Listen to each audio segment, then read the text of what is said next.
মালয়েশিয়ায় অবৈধ প্রবাসীদের জন্য নতুন আশার আলো। মালয়েশিয়ায় অবস্থানরত অবৈধ বাংলাদেশি কর্মীদের জন্য এক যুগান্তকারী সিদ্ধান্ত নিয়েছে দেশটির সরকার। মালয়েশিয়ায় স্বরাষ্ট্র মন্ত্রণালয় ও মানব সম্পদ মন্ত্রণালয়ের যৌথ বৈঠকে সিদ্ধান্ত নেওয়া হয়েছে, দেশটিতে যেসব বিদেশি কর্মী বৈধতা হারিয়ে ফেলেছেন তারা আবার বৈধ হওয়ার সুযোগ পাবেন। শুধু তাই নয়, চাইলে তারা তাদের বর্তমান নিয়োগকর্তা পরিবর্তন করেও অন্য প্রতিষ্ঠানে কাজ করার অনুমতি পাবেন।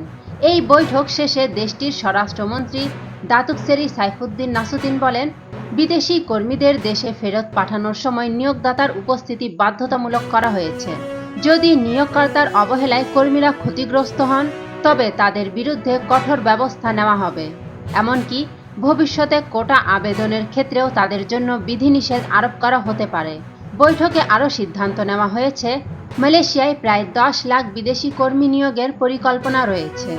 যদিও এই নিয়োগ প্রক্রিয়া কিভাবে পরিচালিত হবে তা এখনও আনুষ্ঠানিকভাবে ঘোষণা করা হয়নি। এই নতুন সিদ্ধান্তের ফলে মালয়েশিয়ায় অবস্থানরত হাজার হাজার বাংলাদেশি যারা বৈধতার বাইরে থেকে নানা ঝুঁকি ও হয়রানির মধ্যে রয়েছেন তারা এখন স্বস্তির নিঃশ্বাস ফেলতে পারবেন। সরকারি প্রক্রিয়া ঘোষণা করা মাত্রই আবেদন প্রক্রিয়া ও বিস্তারিত নিয়মাবলী প্রকাশ করা হবে বলে আশা করা হচ্ছে। নতুন হলে আমাদের ডিএসটিভি চ্যানেলটিকে সাবস্ক্রাইব করুন এবং আমাদের পাশেই থাকুন। ধন্যবাদ।